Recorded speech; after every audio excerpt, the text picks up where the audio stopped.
Boa noite, gente. Esperar o Levi chegar, tá bom?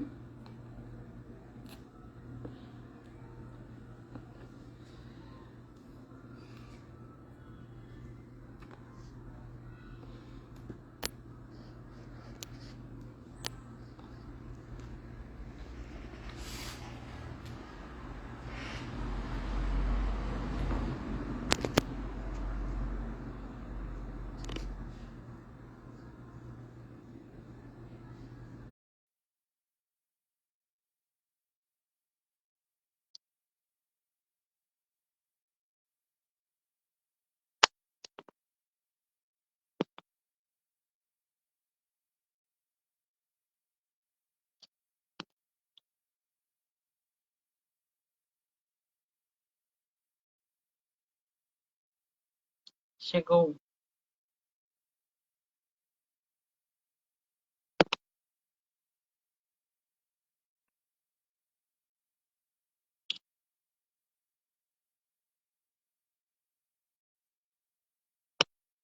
Aceitei, Levi.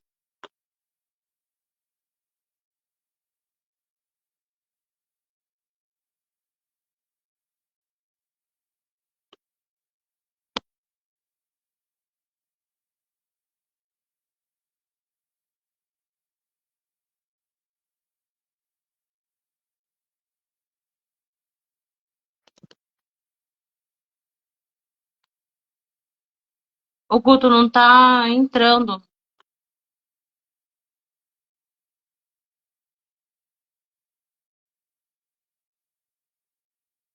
Aê! Aí foi? Agora veio, tá me vendo? Deixa eu só acertar aqui. Sem som. Sem som.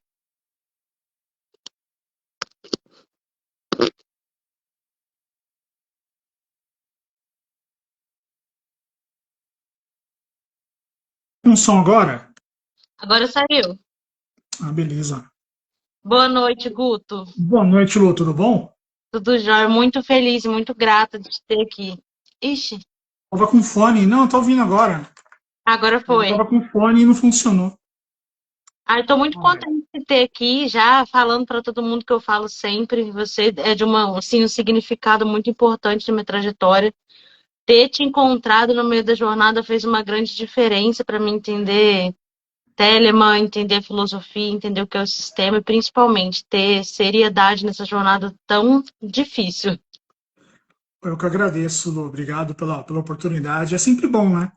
A gente poder trocar ideias sobre Telemann, falar sobre a filosofia e abordar assim de uma forma um pouco mais séria, né? Minha página é um pouco irreverente, um pouco, né? Enfim, um pouco ácida. Mas essa oportunidade de falar um pouco sério também é interessante, né? Porque mostrar para a galera um pouco que Telemann ela vai além de uma vertente, né? Verdade. Não é simplesmente um método de magia, ela é uma filosofia de vida, ela é um processo de sociologia, de psicologia, de pedagogia, entende? Então tem toda uma estrutura de pensamento envolvendo essa vertente mágica. E para mim é um prazer estar aqui, poder falar isso contigo e a gente conversar hoje. Também tô contente. Eu vou pedir para você se apresentar para a galera, que acho bem difícil galera que não te conhece, mas pedir para você fazer as apresentações. Pessoal, eu sou Guto Logli, sou ADM da Telema Magic e da Telema Magic Instituto, né, essas duas páginas do Instagram, e também ADM da página Guto Logli lá no YouTube. Então são três páginas que eu concentro aí a divulgação de Telemann no Brasil, tentando de uma forma bem lúdica e séria, né, tentando mesclar os dois pontos para tentar abranger o maior número de pessoas possível, né, e levar essa mensagem de Crowley e um pouco de Raul Seixas também para essa juventude que eu acho que é muito necessária, né? Falta um pouco, né, de Raul Seixismo nessa juventude, eu acho. Verdade. Guto, como que foi o seu despertar para a Telema? Como que isso aconteceu? Como ocorreu? Qual foi o seu processo? Alô, assim, eu tenho 27 anos aí de jornada, de caneladas por esse caminho do ocultismo, né? Então, eu comecei lendo livros mais tranquilos, assim, como Eliphas Levi, Papus, Jacob Boehme, essa galerinha aí com 15 anos, assim, com 16. Eu não era um adolescente normal. Né? Acho que muitos daqui também que vão ver esse vídeo também talvez não sejam adolescentes normais. Né? Talvez os que assistirem a gente, né, provavelmente também não são. E eu, assim, eu era kardecista, né, líder lá do grupo de jovens, o carinha do violão, e todo certinho, não tinha nada para dar errado. E só que um fator, né, que realmente mudou ali a minha trajetória foi um cara chamado Raul Seixas. Meu pai é sempre fã de Raul, a vida toda. Saiu lá do interior, veio para São Paulo ao som de Raul Seixas, buscando, né, uma nova forma de viver, uma liberdade, né, com aquela família protestante em qual ele foi criado, né, evangélico bem ortodoxo, aquele pessoal que você não podia ver televisão, não podia, né, ouvir rádio, você não podia usar bermuda. Então meu pai sai de um cenário de... Ele ouve Raul Seixas, dá um estalo nele, e ele sai de um cenário de total prisão para uma liberdade aqui na cidade grande, como muitos, né, fizeram aí no interior e outros estados também, em busca de uma nova oportunidade, né, de vida. E isso que é interessante, né, o Raul ele conseguiu levar Telemann para a massa. Eu acho que é bem a proposta do meu trabalho também, sabe, de levar Telemann para o usuário comum mesmo, um cara que nunca ouviu falar em Telemann, um cara que talvez tenha lá lido alguma coisa de Wicca, alguma coisa de luciferianismo, e encontrou nas minhas piadas um senso ali, um ponto de reflexão. Sim. Muitos alunos falam assim, pô, Guto, você vende um oba-oba quando você fecha a mentoria, é só pranayama, só asana, yoga, isso é propaganda enganosa, né? E é um pouco do que o Crowley fez também, né? Ele vendia uma imagem de reverência, de, né, total, né, se vendia como um louco, né, um maluco. Mas, assim, quando as práticas começavam, era muita disciplina, muita técnica, dedicação, sabe, tempo. E eu tento desenvolver um trabalho parecido, né? Então, voltando lá em 98, uma dessas visitas fraternas que a gente fazia pelo Centro Espírita, né? Através do Centro Espírita, a gente foi parar numa casa de apoio a soro positivo, né? Então a gente ia lá, levava violão, cantava para a galera, levava uma mensagem de paz, de salvação, de Allan Kardec, Chico Xavier para essa galera, né? E nisso eu levava o violão e tocava Raul Seixas. E se aproximou um rapaz, um senhor, né? Ele ouvindo as músicas, cantando Meu Amigo Pedro e cantando outras canções, e ele falou, pô, começamos a conversar, falando sobre a influência literária do Raul Seixas. Então falando de Schopenhauer, falando do Richard Bach, lá do Fernão Capello e Gaivota. Então, assim, coisas que eu já tinha lido, né? Bhagavad Gita, Tao Te Ching, essas coisas que inspiraram Raul Seixas e que inspiraram Crowley também. Nietzsche, falando sobre Nietzsche, até chegar num cara chamado Crowley, Aleister Crowley. E ali foi um ponto-chave, realmente, porque eu tinha lido pouco sobre Crowley, pouco eu tinha odiado, principalmente o terceiro capítulo do livro da lei. Então, assim, eu cumpri lá o comento do livro e destruí o livro, deletei o livro, né? Quando eu li a primeira vez, eu cumpri o comento. Né? Porque um ódio, assim, no meu pensamento cristão. Eu sou idoso, né, Michael? Beijo no coração, viu? Michael é nosso campeão lá da mentoria também, nosso aluno lá, e é um dos veteranos da turma ali da mentoria, dos primeiros aí da leva, né, de alunos da Telema Magic. Ele está aí sempre para lembrar a minha idade, né? Assim, foi nesse momento que eu tive essa conexão de ler Crowley com uma outra visão, porque essa pessoa, esse senhor, ele começou a me abrir, né, tirar o véu, na verdade, né, esse véu cristão, de observar o mundo com olhos cristãos, né, esses olhos cristãos que são passados para nós de geração em geração há séculos, desde o descobrimento do Brasil.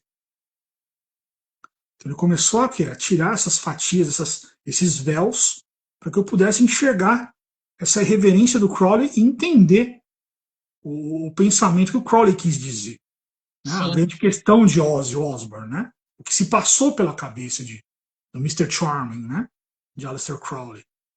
E isso me ajudou muito, porque eu fui entendendo profundamente as provocações, as alegorias do livro da lei, todas, muitas assim muito pesadas às vezes, assim, e chocam.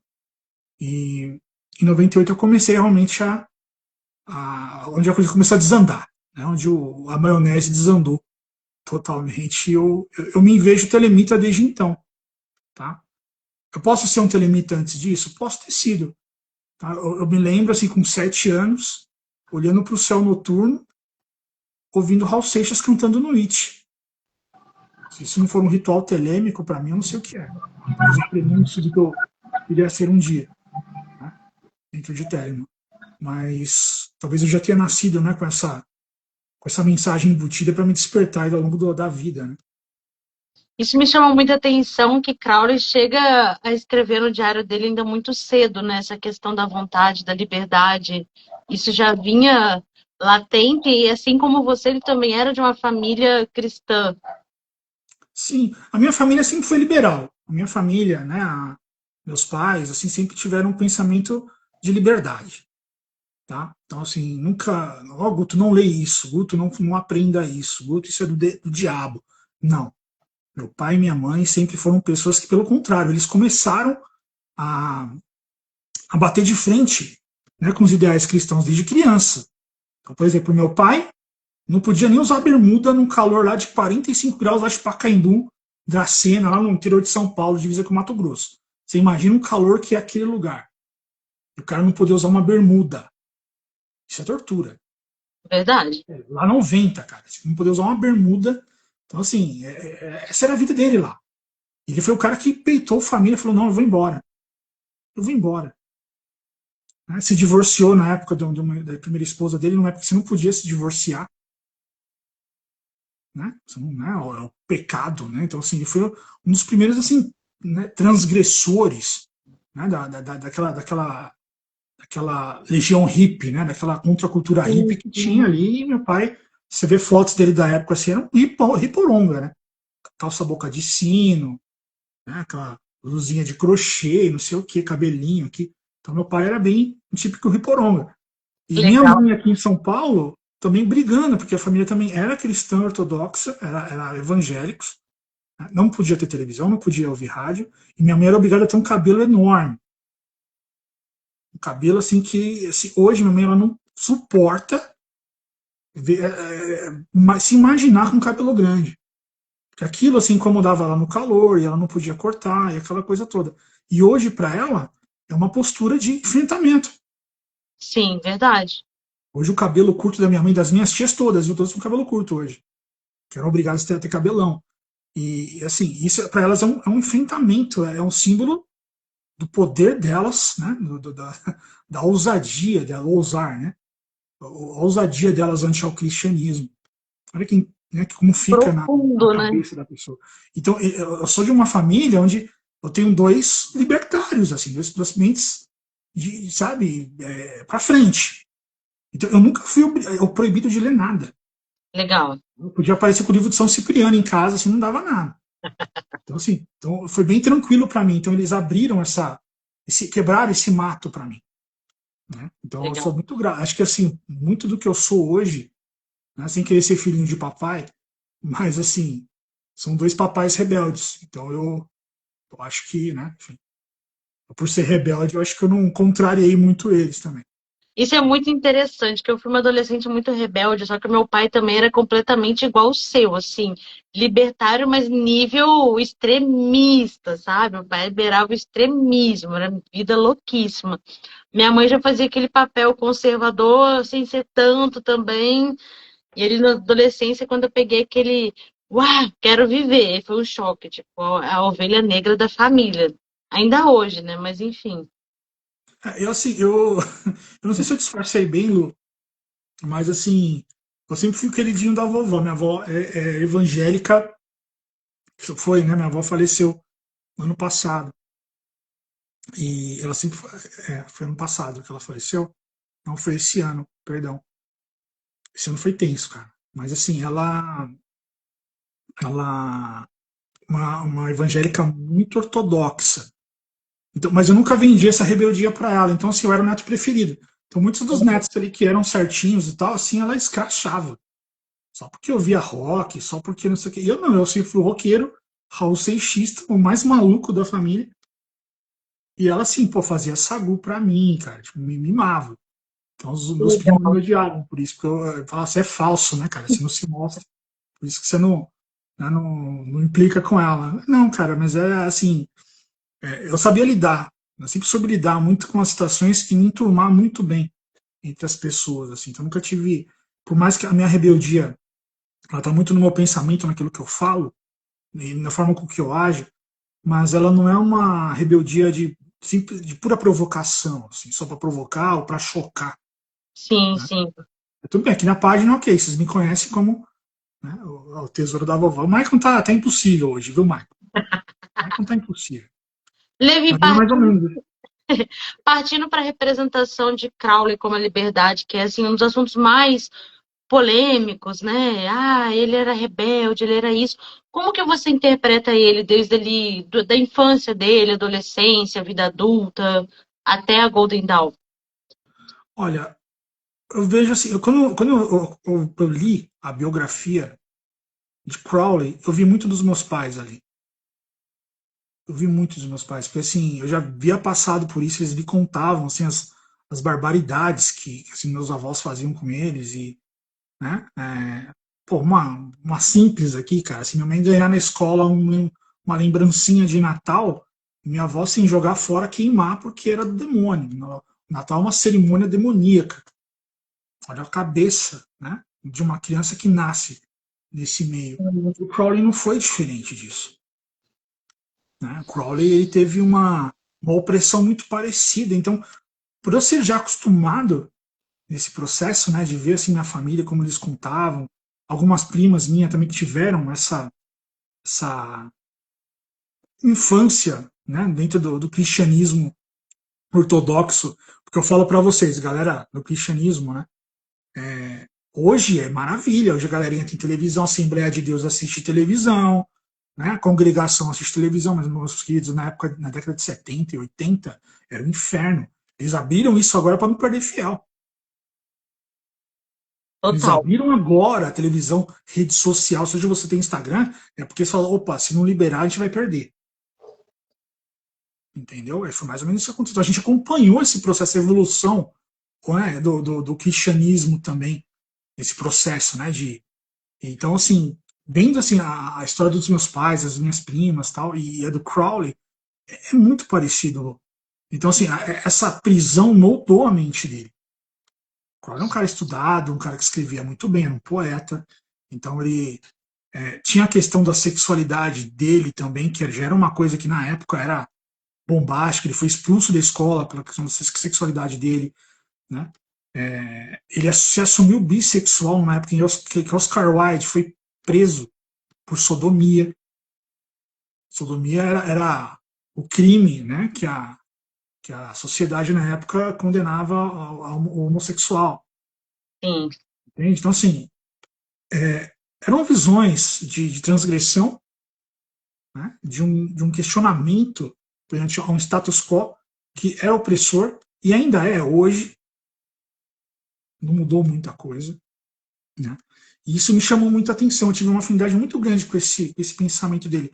E com essas instruções que eu tive, né, desse instrutor que era um interno, né, desse lar de apoio ao soro positivo, eu comecei a entender um pouco da minha missão de vida também.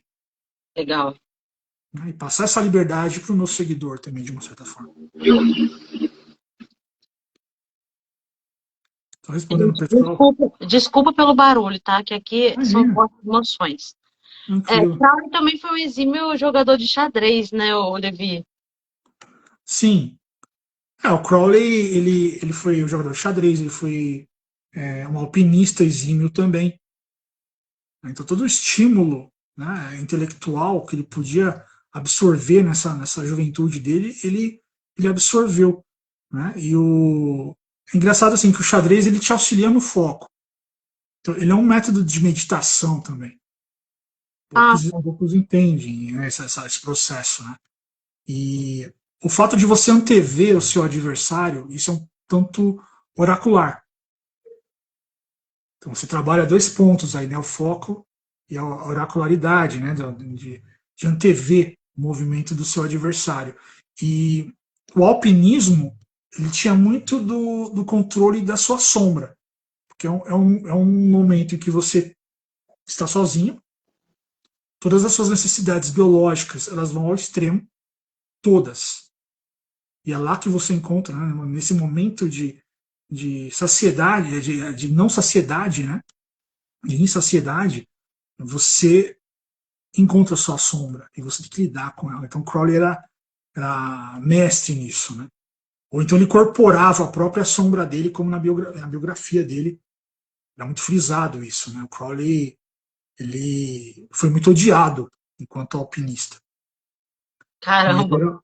sim, teve o Crowley ele foi contratado para uma missão, né? De condução, né? De alguns alpinistas ali que não tinham tanta experiência. Então eles foram subir uma das montanhas e o Crowley queria prosseguir. Em determinado momento da subida, ele queria continuar a escalada. E os que contrataram ele, né? Falaram, não, a gente vai voltar.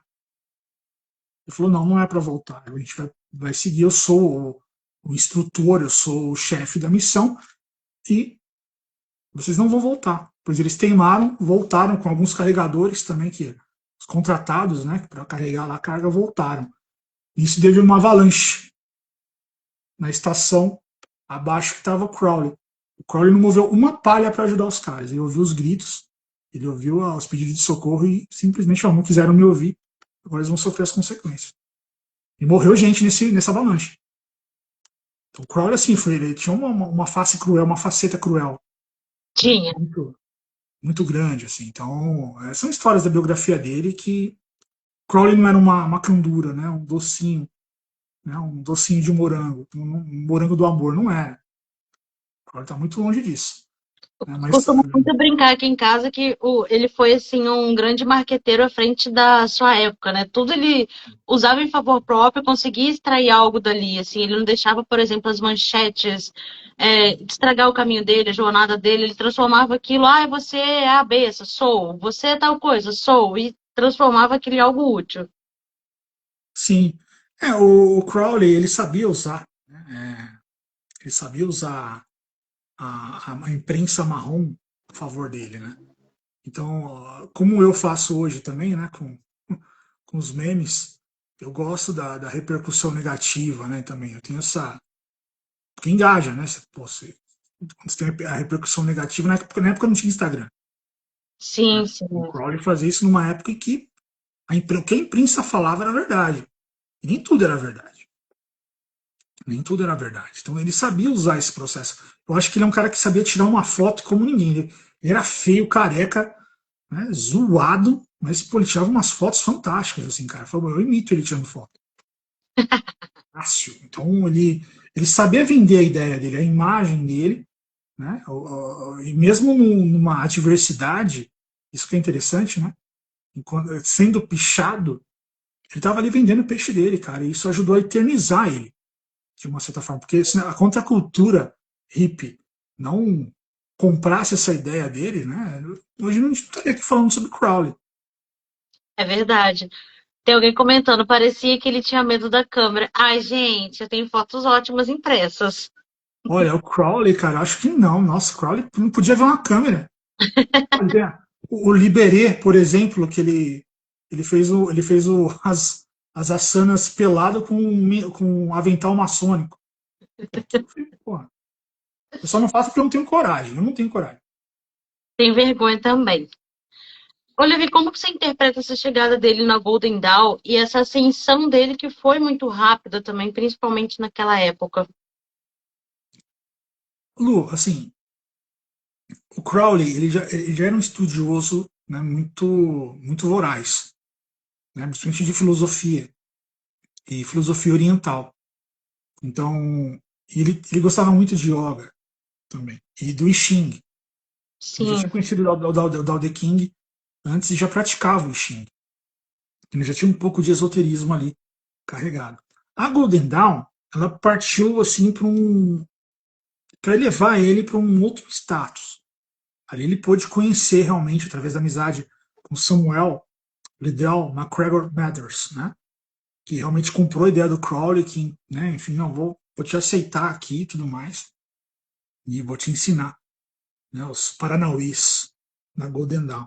Porém, o Crowley não foi uma unanimidade dentro da Golden Dawn. A Golden Dawn era muito conservadora e puritana.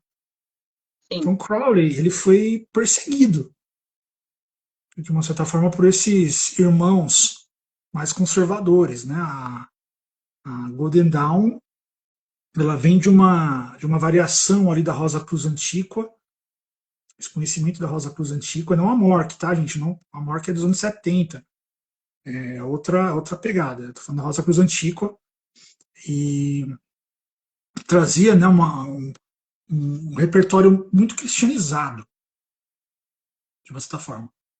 Foi fundada por maçons, né? Então, assim, o grupo ali era bem conservador, e Crowley já tinha toda aquela fama. Era o menino que foi expulso da escola, né, por conta de problemas amorosos, né, com meninos. Então, assim, havia já uma certa fama, uma má fama do Crowley, e principalmente essa questão de questionar mesmo, né? O Crowley já vinha com esse ranço, né, desse passado da infância dele, e sempre expunha isso, de uma certa forma. E o Crowley teve uma ascensão muito rápida dentro da Golden Dawn, que assim, ele conseguiu atingir graus em um ano que, poxa, as pessoas passavam 3, 4 anos para conseguir esses graus. Tamanha a influência que ele tinha ali com o Samuel. Porém, Crowley, chega um momento, ele, né, falou, não, eu quero, né, fazer o meu processo agora. Ele tinha tido uma treta muito feia com Yeats.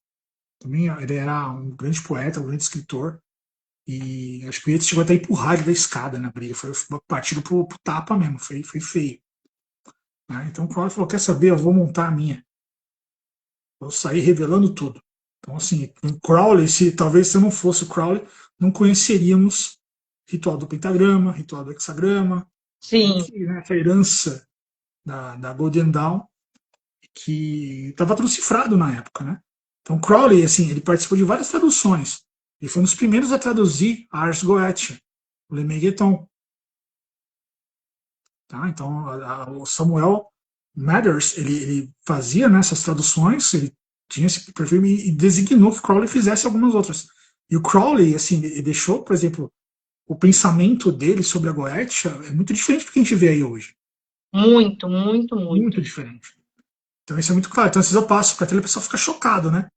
Eu converso nos grupos, tal, o Crowley via, como assim?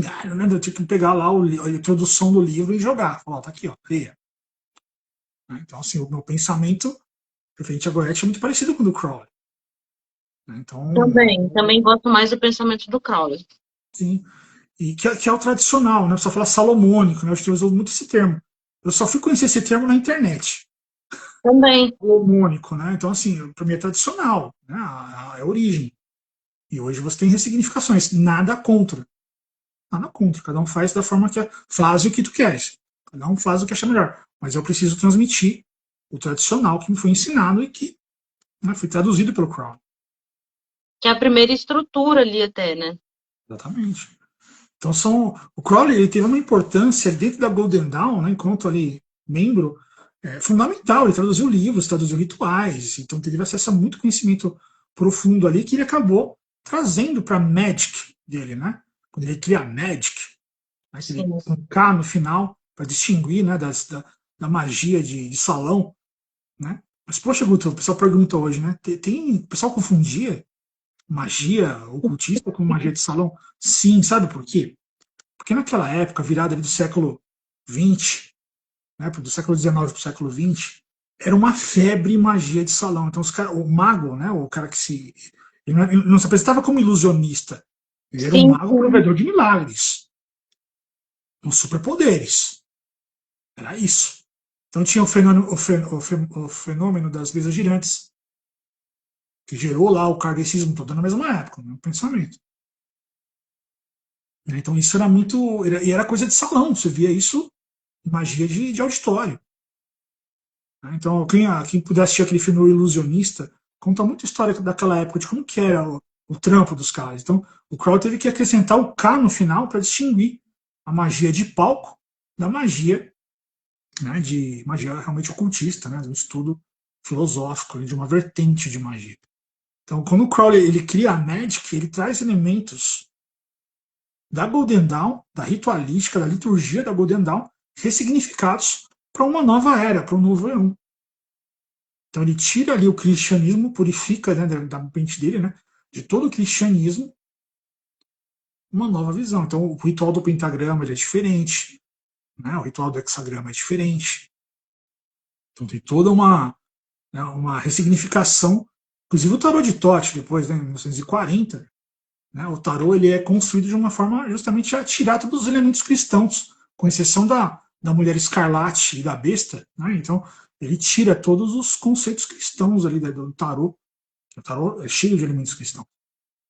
Sim, Guto, aproveitando sua deixa, eu queria que você falasse um pouquinho sobre as duas tretas mais polêmicas do Crowley na Golden Dawn, inclusive de origem do tarô também, né?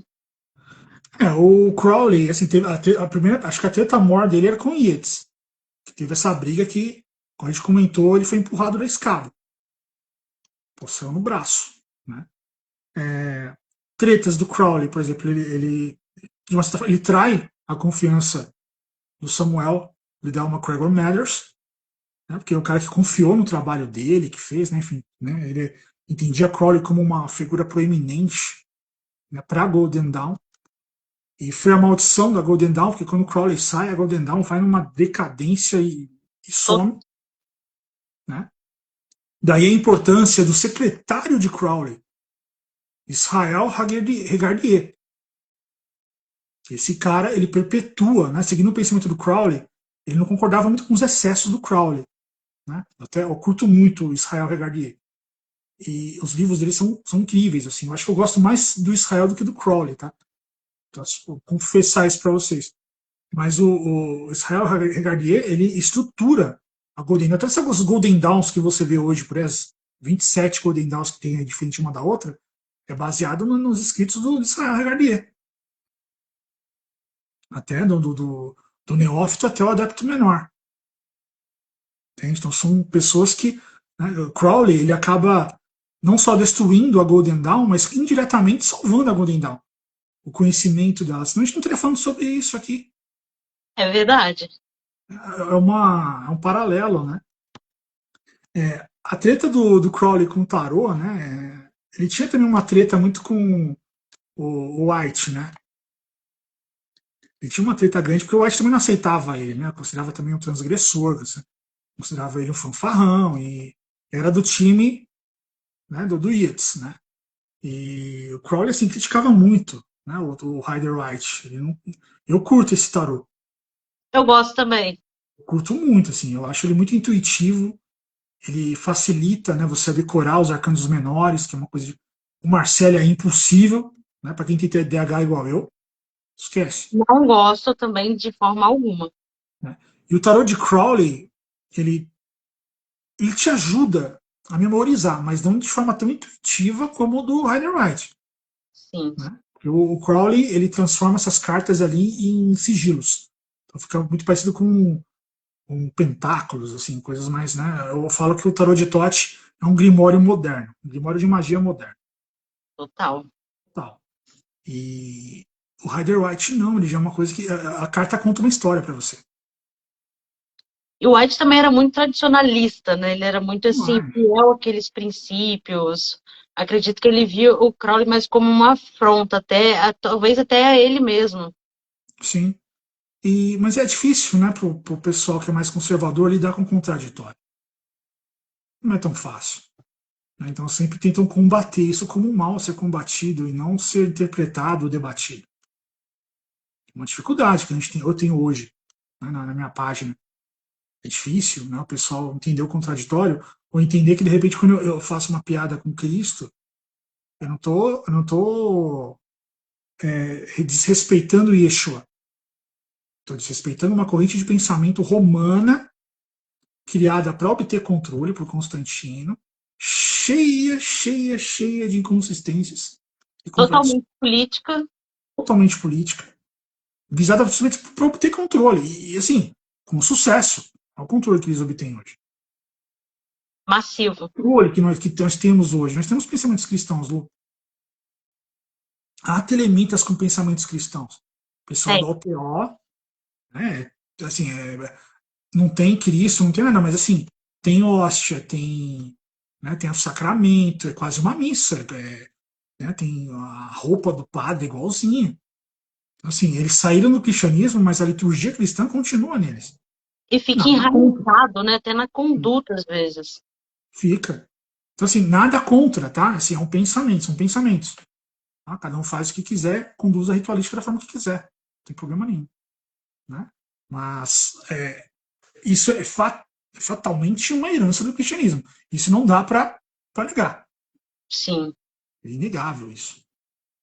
Nós temos Guto, essa. a abadia de Telema e a grande expulsão de Crowley, como que você interpreta essa fase? Cara, foi uma fase difícil do Crowley, porque era um momento mais pesado ali do vício dele na heroína. Sim. Né? O Crowley, ele usava heroína. Né? Mas Guto, mas era igual Kurt Cobain? Não era igual Kurt Cobain, cara. Tipo, o Crowley, naquela época, né, observando com devido anacronismo, né? O Crowley tinha problema com bronquite e asma. E a medicação usada na época era a heroína. Né? E muita gente não sabe disso, né? Muita gente fala, o Crowley usava drogas e bababá, mas tem um Chapadão, não sei processo o que quê. contou. Não, e assim, ele recebia na porta da casa dele, ele não alimentava o tráfico de drogas. Exato. Né? Então, assim, não era ilegal, não era ilícito.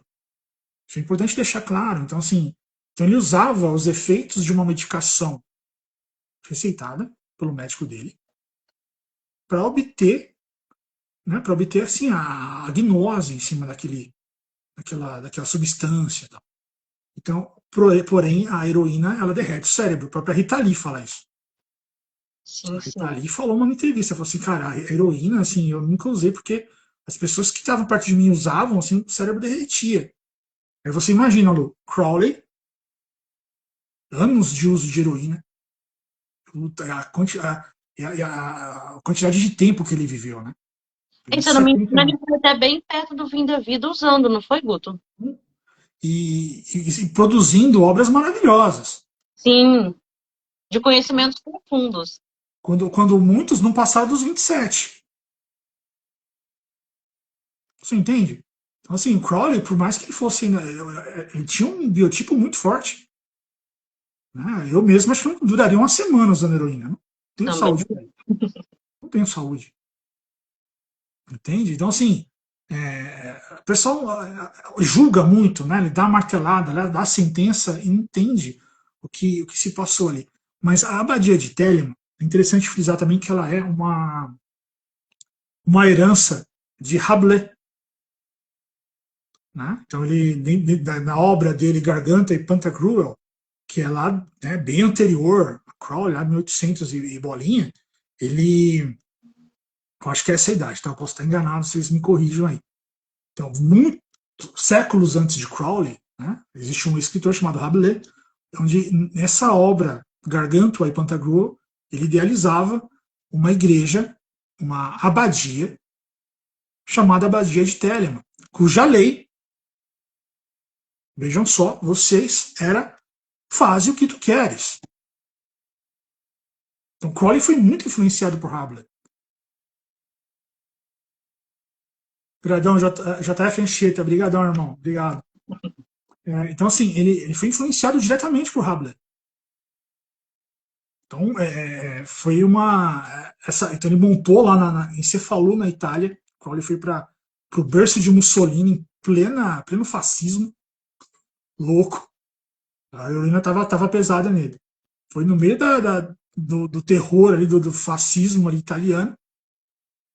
Cefalù, na Sicília, na Itália, que é um lugar lindo, cara. Vocês pesquisem, dá um Google aí, pesquisa Sicília, Itália, Cefalù. é um turquesa, assim, um mar turquesa que você não encontra igual. Meu sonho é ir para lá. Eu quero conhecer esse paraíso na Terra. Né? Então ele monta lá uma casinha, chama de Abadia de Telemann, e alguns discípulos vão ali participar desse processo. Então Crowley ele começa a vivenciar as ritualísticas muito no extremismo. Né? E foi um casal, né? Acho que o rapaz era ator, né? E a esposa, como neófito ali, né? Como probacionista da Astro Argento. Então já pegaram ali o Liber Jugorum, onde Crowley, Uhum. né, infelizmente, ele usava a navalha para se cortar. Cada vez que você pensasse alguma coisa indevida, cada vez que você falasse alguma coisa indevida.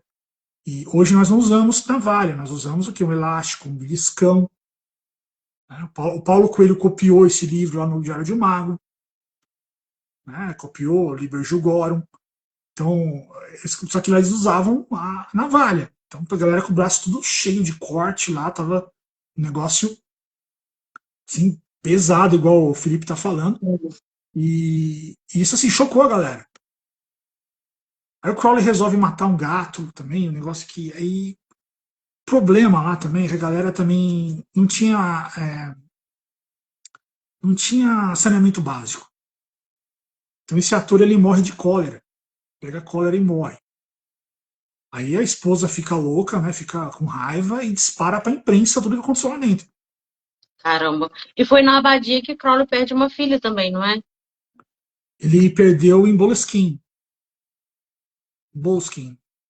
Ela até ele atribui depois ao alcoolismo da mãe e tal, foi uma briga feia depois.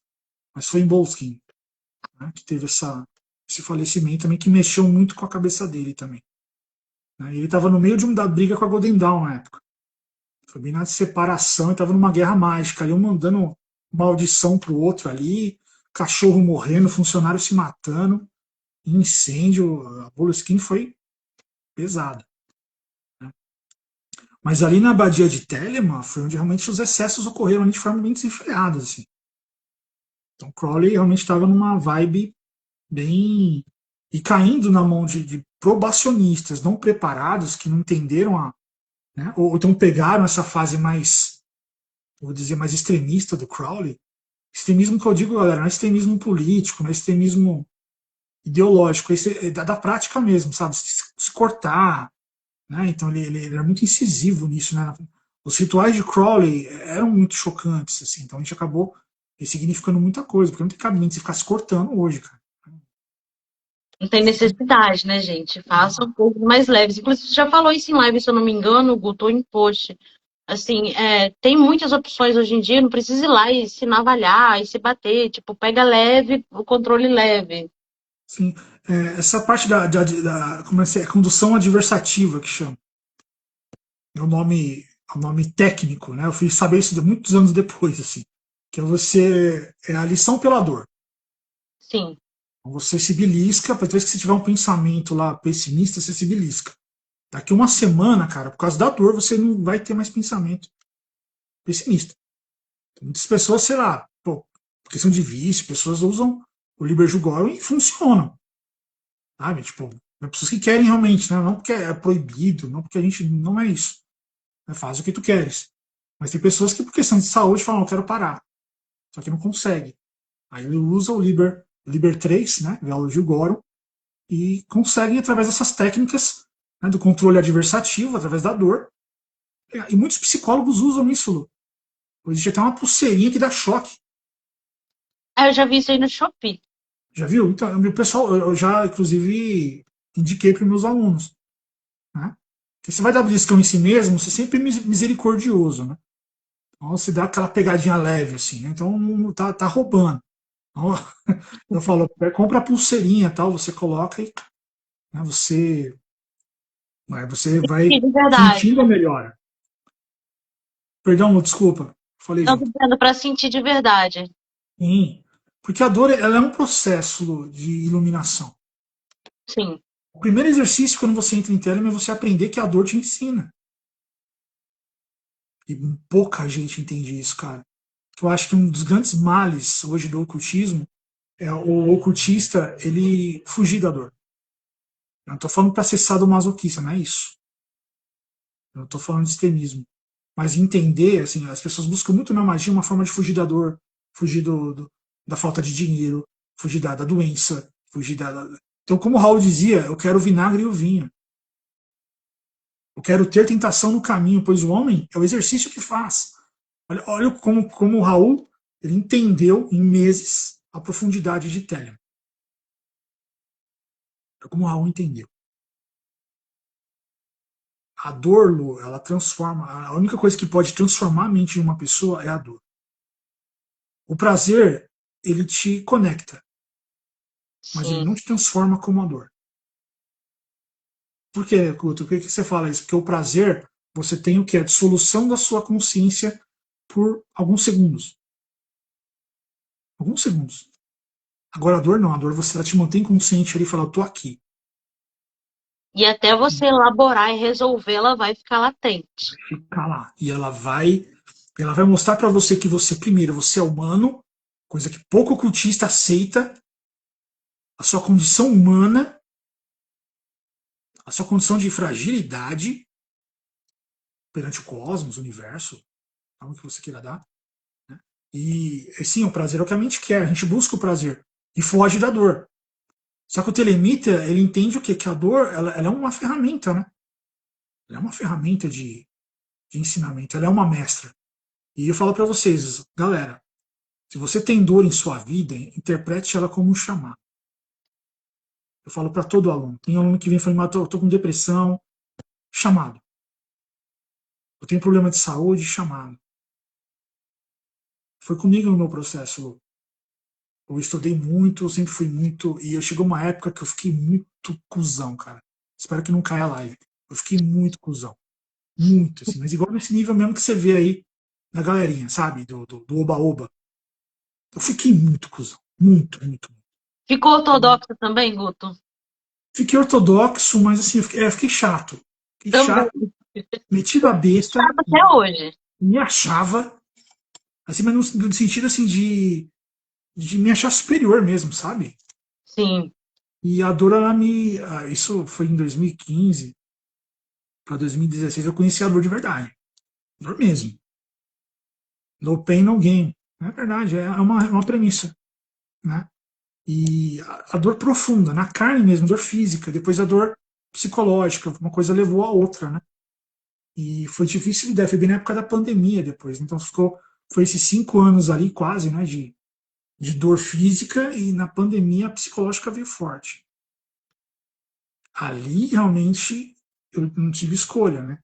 Eu falei, eu vou fazer o ritual de Abramelin, ao louco. Porque para fazer o ritual de Abramelin você tem que fazer o ritual com saúde sã, com a mente sã, até para magia, tá? Você não pode, tá com problema, tá tomando tarja preta, deixa a magia para depois. Exato. Falo Resolve sempre isso isso, também para os alunos. resolve, dissolve esses nós. Quando você estiver legal, volta para a gnose. Que isso vai trazer fantasmas e sombras que talvez você não esteja preparado para lidar. Talvez você Exato. se ceda para não enfrentar. Não é assim? Você toma o remédio, né, dorme. Aí você Exato. acorda outro dia. Não. A magia vai fazer você enfrentar É o processo, né? o processo. E você vai ter que aceitar isso e conduzir isso talvez para o resto da sua vida, cara. Olha só, e eu faço isso até hoje. Eu tenho dor até hoje. A dor não foi embora, eu tenho dor. Né? Igual aquele vídeo que eu postei, né? Você não é a sua dor. Você é aquilo que você faz através da dor. E o Liber Jugorum mostra isso.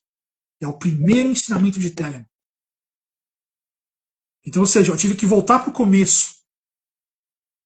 Salve, Venâncio. Seja bem-vindo, irmão. Então, assim, Isso é eu interessante, tive Guto, eu comento sempre, né? Eu acho assim que a gente retorna ali ao abismo durante várias fases do nosso processo. várias fases. A gente fica ali rodeando o abismo, né? A gente fica rodeando. Fica ali na bordinha ali, às vezes fica muito tempo, às vezes pouco tempo. Na Kabbalah, você tem ali vários véus, né? Então você passa pelo primeiro véu do abismo bem antes de chegar ali realmente no abismo. Então você passa pelo primeiro véu, tem ali a primeira primeiro embate com a sua sombra. Né? Assusta muita gente larga. Mas aí você vai progredindo, aí lá no final mesmo, aí você tem que abrir mão do seu anjo guardião. Eu não cheguei nesse nível ainda. Você tem que abrir a mão do seu anjo guardião, cara, imagina. Aquilo que te mostrou o sentido da vida. Trabalhão da porra. Mas no meu caso, eu tava quase morrendo. Eu falei, eu vou fazer o ritual nem que seja pra. Já vou morrer mesmo. Assim, que é um peito pra quem tá cagado, né? Eu falei, vou fazer. Vou fazer. E ali eu tive. Nisso nasceu a Telema Magic. A Telema Magic nasceu desse processo. Que aí depois fui fazendo terapias e fisioterapia, porque eu cheguei a ficar de bengala. Eu não conseguia andar, cara. Podre, podre. E eu tava tomando choque na fisioterapia. Tem aquelas maquininhas de choque. Uhum. Eu ficava meia hora tomando choque na maquininha e postando. Postava livro das mentiras, postava livro da lei. E, gente, pra quem não sabe, a eletroterapia dói no osso. É doído. Eu acho que dói menos do que a dor do que eu sentia. Então, assim, eu não briguei muito com a dor ali, não. Eu acho que a dor de ficar travado numa cama é, putz, insano. Sim. Não consegui abrir uma água. Eu cheguei uma vez, comprei uma aguinha para tomar, aí eu pedi para minha mãe, cara. Eu falei, mãe, eu não consigo abrir. Cara, é humilhante isso para mim, sabe? Para um homem, né? Sempre fui forte, sempre fui, né, grande e tal, e eu não conseguia abrir a água. Para mim, assim, o meu orgulho rasgou no meio, assim, cara. Eu falei, mas eu não sou porra nenhuma. Eu não sou porra nenhuma. Aquele dia, eu senti, eu falei, putz, mano. Aí realmente houve uma transformação. A partir do momento que o meu ego realmente chegou num nível assim de. Eu falei, pô, sou dependente até para abrir uma água. Ali eu comecei a renascer. Ali que eu comecei a ter uma outra. E tomando choque lá, postando. Falei, eu tive uma conversa com o Tranca-Russo, o Tranca-Russo. Comecei no terreiro também, né? Sou Tranca-Russo, e ele falou: não, você precisa expressar seu pensamento, precisa expressar tudo aquilo que você aprendeu, para você não partir sem, sem expressar isso. Né? Picut Design, salve Sara, tudo bom? Bem-vindo aí. Então, assim, aí eu comecei tomando choque lá, Telematic, e mandando. Tinha lá 400 seguidores. O negócio foi crescendo, foi lá, putz, 10 mil. Eu falei, o que aconteceu, cara? 10. Aí foi para 15. Né? E a gente chegou hoje, cara, assim, simplesmente. Né? Aí eu comecei, tive que também ressignificar muita coisa. No começo eu postava muita arte erótica. Mas assim, é pintura, sabe? Arte mesmo. Né? Então, pintores consagrados, tal, e com um pensamento telêmico. E tava tudo bem. Até o Instagram. Começar, eu lembro dessa fase. Você Tudo lembra? derrubava. Derrubou. Eu quase perdi minha página. Eu fiquei 6 meses em Xaramba. 6 meses eu fiquei. E, cara, chovendo seguidor. Em Shadowban. Os caras ainda perguntavam: você tem certeza que você quer curtir essa página? Eles perguntavam. É sério, perguntavam: tem certeza que quer curtir a Telematic? Até fiz um post assim: eu tenho certeza. Hashtag eu tenho certeza. E começou. Eu falei: putz, mano, eu cresci acho que 2 mil seguidores em Shadowban. Eu falei: cara, não é comum isso, sabe? Não tem. É uma premissa que eu tenho que fazer. Né? E hoje eu estou falando sobre o Telemann, falo pessoalmente em palestras, falo com vocês. Para mim é um prazer muito grande, mas nunca foi um objetivo de vida ser referência, ou ser, né, um cara que falasse sobre Telemann. Não, eu só queria postar, eu não queria mostrar minha imagem, eu nunca postei foto minha no começo. Eu fui postar foto minha 2 anos atrás, imagem, vídeo meu, essas coisas. Eu não postava, era um perfil No totalmente começo dark. não tinha nem foto na TL, né? Eu Não lembro tinha que não tinha foto nenhuma sua na TL. nenhuma, nenhuma. Foi há pouco tempo. Né? Eu fiz um trabalho de psicologia para. Falei, não, eu preciso mostrar meu rosto. Né? Porque aí veio a consultora de marketing e tal, falar comigo, porque eu tive que profissionalizar o processo, porque Sim. virou. Choquei o ovinho, virou um dinossauro. Falei, pô, o que eu faço com esse dinossauro? Né? Eu tive que precisar de ajuda. E até para, né, dar a identidade para a página, eu preciso mostrar no rosto. Então, ou seja, foi um processo. A Telemagic me fez crescer muito também dentro desse. Transforma, né, Guto? Eu acho assim que o que era ali o início de propósito, hoje você construiu já um legado. Olha, Lu, assim, o legado, igual que a gente conversou, né, em off, né? Quanto mais vozes telêmicas eu conseguir inspirar, eu quero 200 pessoas falando sobre Telemann, eu quero 300 pessoas falando sobre Telemann, eu quero 500 páginas falando sobre Telemann. E dá frio na barriga, né? A gente escreve alguma coisinha lá, ó, tu vai lá, curte, compartilha e fala, ai, será que eu falei certo? Não, pô, a gente tem que ressaltar, né, cara? Assim, seu conteúdo é muito assertivo, né, no que concerne a Telemann, né, esse processo da verdadeira vontade. Assim, eu percebo que você tem uma como que eu posso falar? Você tem uma ética muito grande dentro desse conceito de ritualística, né? Seu pensamento de magia é muito ético. Ai, Né? gratidão, Tá Guto. raro isso, tá raro. A gente ter esse pensamento ético, sabe, assim, de entender realmente as esquizoterices e tentar combater isso, isso é muito importante. Verdade. Né? Então, é uma outra coisa que eu estou me fazendo, estou me propondo também agora, porque além de você passar o seu recado, além de você, né, deixar a sua mensagem para a galera, você ainda tem que tirar a Telemann, no meu caso, né? Ou tirar a magia e tal, de uma distorção que virou a internet. Muita. Muita. Entende? As perguntas que eu mais cai para mim aqui. Ai, todo telemita é usuário de droga? Todo telemita faz orgia? Mas, gente, de onde que vocês tiram essas coisas? Mas foi vendido isso, Lô, isso eu nem julgo, sabe? Eu não julgo. Eu não percebo esse tipo de pergunta assim e tal, porque a Telemann veio para o Brasil errado, né? Ela veio para o Brasil torta. Como o Telema chega no Brasil, Guto? Como é essa chegada aqui? Crowley, Lu, ele falece lá na década de 40. Sim. Né? E ele passa ali, 47, né? Ele passa 20 anos esquecido. Ele era aquele autor que ninguém falava sobre. Ninguém falava sobre. E a cultura pop tira, né? Tira o cara da cova. Ressuscita através de um gênio chamado John Lennon. Né? A capa do Sgt. Peppers em 67. Né? Veio para o Brasil em 68, esse disco. Mas em 67 tinha um carequinha lá que instigou a cabeça de muita gente, porque todo mundo quis saber quem era cada um dos integrantes ali do Sgt. Pepper's Lonely Hearts Club Band.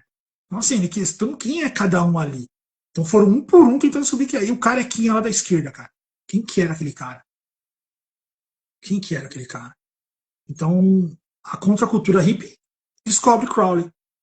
E um cara falando sobre faz o que tu queres. Amor e a lei, amor sob vontade e tal. E aquilo, assim, a contracultura hippie, ela absorveu isso de uma certa forma, porque eu vou utilizar o viés de confirmação.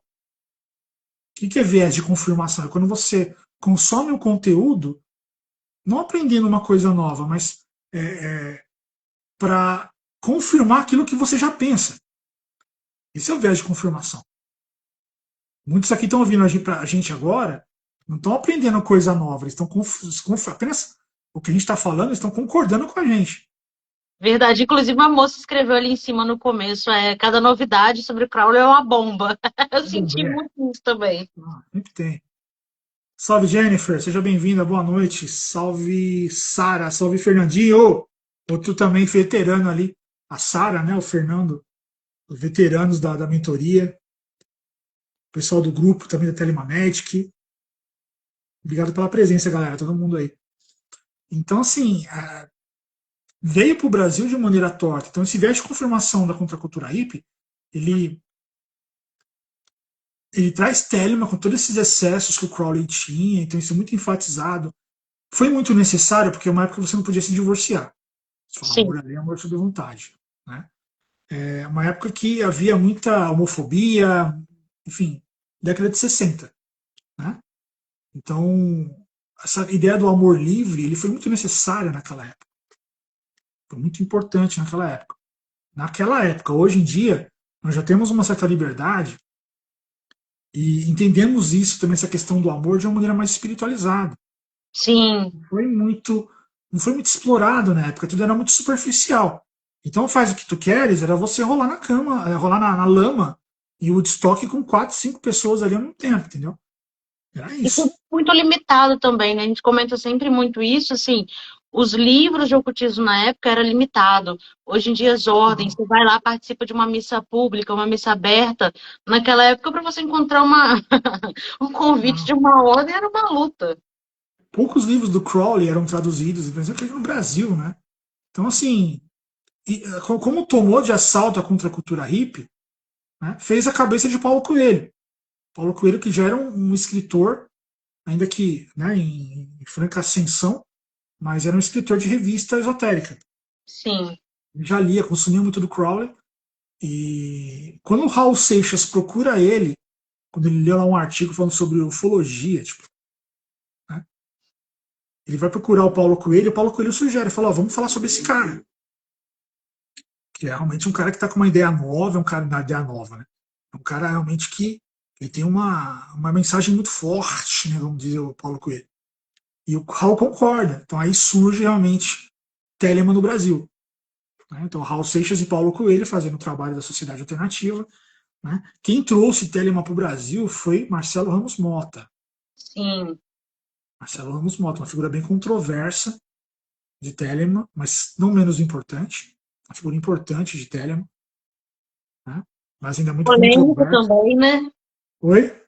Polêmico também. Polêmico, bem polêmico, mas que ele deixou um start legal, né, para quem estava começando na época. Né? Então, ele foi importante para a Telemann, tanto para a Astro Argentum, para a OTO aqui no Brasil. Muitos falam que ele não pertenceu a nenhuma dessas ordens, eu acho uma babaquice isso. Porque hoje teve. Agora fala-se muito em linhagens de Telemann, né? Então tem a linhagem Sim. do Mota, tem a linhagem da Soror Meral. Então fica toda essa briguinha, assim, quando tudo vem de Crowley, né, cara? Todo Tudo mundo uma estava ali fonte. propagando a ideia, né? Assim, porém, contexto de moto aqui no Brasil chega em plena década de 60, ditadura militar, romendo aqui, e uma contracultura hippie, pós-hippie, né, praticamente, porque já está terminando ali a era hippie nos Estados Unidos, mas aqui no Brasil ainda estava um resquício muito forte desse pensamento hippie que o Raul, né, e o Paulo Coelho exploraram por muito tempo, na década de 70, né, por muito tempo. Então, o Raul e o Paulo Coelho entram na Astrum Argentum, não na OTO, como diz lá a série do Raul, eles falam que foi na OTO, né? Não foi. Foi na Astrum Argentum. O método de aprendizado deles era o Astrum Argentum. Por quê? O Euclides passava, Euclides Lacerda é o Frater Thor, discípulo do Marcelo Ramos Mota. Ele passava os ensinamentos para o Paulo Coelho e o Paulo Coelho reproduzia para o Raul. É assim que é o ensinamento no Astrum Argentum, é instrutor, discípulo. Entendeu? Não tem templo, não tem, né, linhagem do Guto. Somos da linhagem de Guto, concordo. Ah, já pensou, cara? Talvez daqui a uns 11 anos, quem sabe? O Paulo, pelo que eu sei, Felipe, tá perguntando se o Paulo foi neófito. Eu acho que ele nem chegou a neófito, cara. Ele não Era chegou a ser probacionista. indicado, né, Guto? Foi probacionista. Tá. O Raul Seixas, ele ficou ali meses. Por quê? O Raul, o Marcelo Mota, ele mandava e desmandava naquilo que o Paulo e o Raul tinham que gravar. Ele era o mestre. Né? Então, já estamos trabalhando com ego aí. Né? Então, assim, eu tenho 2 rocker stars na minha mão. Olha o pensamento do Mota. E o Mota queria que Raul gravasse a Maçã, a música Maçã, que fala sobre amor livre. Né? Se eu te amo e tu me amas, um amor a dois profana o amor de todos os mortais. Porque quem gosta de maçã irá gostar de todas, porque todas são iguais. Né? O que é que eu quero se eu te privo do que eu mais venero, que é a beleza direita? Então, assim, então é o cara que ele aceita, né, a condição ali da parceira dele e dormir com outras pessoas. Então, assim, e o Raul era muito contra isso.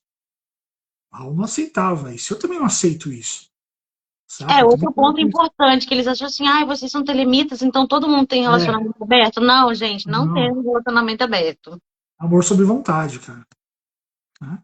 Então, vontade. Tá? Então, assim, a vontade é mútua também, né? Não adianta você ter um relacionamento aberto, só você e a sua parceira sendo obrigada a aceitar isso. Já é obrigação, não é amor sobre vontade. Verdade. Entende? Então tem toda uma questão aí. Não há um julgamento se fizer. Isso é importante. Não há um julgamento. Se você Não nos quiser. importamos, né? Cada um faça o que der na telha e tá tudo bem. Exatamente. Né? Então, assim, isso já é um avanço, né? Mas eu também não aceitaria isso. E o Raul foi obrigado a gravar. Ele gravou entalado a maçã. E é uma das músicas, eu acho uma música bonita até. A maçã. É uma música poética, a voz. O Raul faz uma voz feminina, inclusive nessa música, né? O Raul tinha algumas músicas que ele encaixava uma voz feminina, não sei como ele conseguia. Né? Então ele fica meio contrariado. E o Raul, cara, ele era um telemita libertário, ele é um telemita no nível filosófico da coisa. Ele não ia aceitar ninguém mandando nele, cara, na obra dele de arte, porque o cara ele lutou tanto para ter a grande obra do Raul Seixas, ele lutou tanto para isso. Para chegar um cara lá e falar que é o mestre dele, ele vai obrigar ele a gravar o que ele quer, o que ele não quer. Como assim? Então, ou seja, o Raul Seixas, como probacionista, ele fez a obra telêmica mais profunda do mundo, cara. Ele foi profundo. Eu tive discussão com alguns amigos que falam que não, que o Paulo Coelho foi mais profundo. Porque o Paulo Coelho fala sobre Telema até hoje, tá? Fala sobre Telema até hoje. Se você ler o livro do Paulo Coelho e ler alguns livros de Crowley, ele reproduz aquilo numa roupagem cristã. Paulo Coelho não deixou de propagar Telema. Eu Ele tenho uma fala sobre opinião Telema. impopular, eu não simpatizo com Paulo Coelho assim, em nada. Ele tem a função dele, Lu. Não é que eu simpatizo, mas ele tem a função dele. Um cara que lê o Alquimista e depois ele se depara com um meme meu, ele vai dar um start. Vai associar, né? O cara que pega um post e ser um carrossel seu, ele, ele vai falar, poxa, eu ouvi isso no livro do Paulo Coelho. É a forma que ele conseguiu, que chegou nele. Sim, Então, o Paulo Coelho tem uma função muito importante na divulgação telêmica, sem ser telemita, metendo pau em telema. Isso eu não concordo com o Paulo. Acho que cuspir no prato que comeu muito feio. pesado, né? Então, assim, mas ele é do demônio, acabou. Né? Mas ele é um cara que ele passa a questão do. Pô, teve acho que os últimos 5 livros dele ele fala sobre amor livre. Justamente a música Maçã. Não sei se ele tomou um chifre da mulher, não sei o que aconteceu, cara. Assim, ele falou sobre traição, foi a pauta dos últimos livros dele, assim, de forma absurda. Porque é um livro tanto autobiográfico, né? Então ele tá sempre falando dele mesmo. Filho de Sim, o ego ele personagem. é muito grande também, né? E teve realmente uma treta dele com a esposa, tal. A esposa dele é jornalista tal. E desde o Vencedor Está Só, acho que o Aleph, desde o Aleph ele só fala em traição, cara. E perdoando, e deixando a pessoa seguir, e ressignificando aquilo tal. Então, assim, querem matar nele ainda, né? O conhecimento que ele teve na época, né? Ele tá ali, né? Sara, tamo junto. Ah, não, todo mundo comeu ali, né? O cristianismo, né, cara? Tem jeito. Fomos obrigadas. É, acho que tudo brasileiro, não tem como, né? É colonialismo, né, cara? É colonial isso. Quem não? Né? Então, assim, então Telema veio para o Brasil com esse pensamento mais. Então, é um caso do Raul Seixas, que ele teve os problemas familiares dele, né, as esposas, que ele não superou primeiro divórcio dele, ele não digeriu aquilo direito, recorreu ao álcool, já tinha um aval de Telemann, você pode beber o que você quiser, quando você quiser, e putz, aí já né, ele usa o álcool como uma fuga e vai embora. Né? Então, assim, não vou julgar, mas foi o que aconteceu com ele, foi o fato, né, que o start, né, para a busca nele no álcool era justamente essas coisas que não foram dissolvidas aí na sua vida, né? Então, muitos buscam terapia, outros buscam né, a religião, ele buscou o álcool. Mas o Raul Seixas, com poucos meses de probacionista, ele fez a obra mais profunda né, relacionada a Telemann, que poxa, que eu já vi, cara, não tem como, acho que alguém já viu. Você pega a música O Dia em que a Terra Parou, por exemplo, ela é telêmica. Ah, mas Guto, não cita Crowley, não fala faz o que tu queres. O dia em que a Terra parou é o paraíso que toda religião vende para você. É um mundo sem dinheiro, né? Você precisa de dinheiro. Não precisa de tem doença, não precisa de médico. Não tem ignorância, você não precisa de professor. Ou seja, todo o paraíso que toda religião abraâmica oriental ali te vende é justamente o dia em que a Terra parou. É o sonho do sonhador. Isso é muito profundo. O cara que tem um conhecimento, uma leitura rasa de Telemann não chega nessa profundidade. E não interpreta, né, Guto? Não. Porque você vê o dia que a Terra parou, pô, a musiquinha engraçada, tal, né, não sei o que, o pessoal acha que leva numa leveza. Mas essa música é muito reflexiva, porque se você pensar nela, toda religião te vende esse dia que a Terra parou como paraíso. Então eu vi um canal falando sobre isso. Também nunca vi. Só Nunca vi um você canal. trazendo o contexto. Você vê como eu me aprofundei no Raul, cara. Assim, Raul, eu estudava Raul, né? Beatles também. Raul Seixas e Beatles. Porque o Raul foi filosófico. E Beatles foi musicalmente. Então, música para mim é Beatles e filosofia Raul. Então, Raul ele era muito profundo.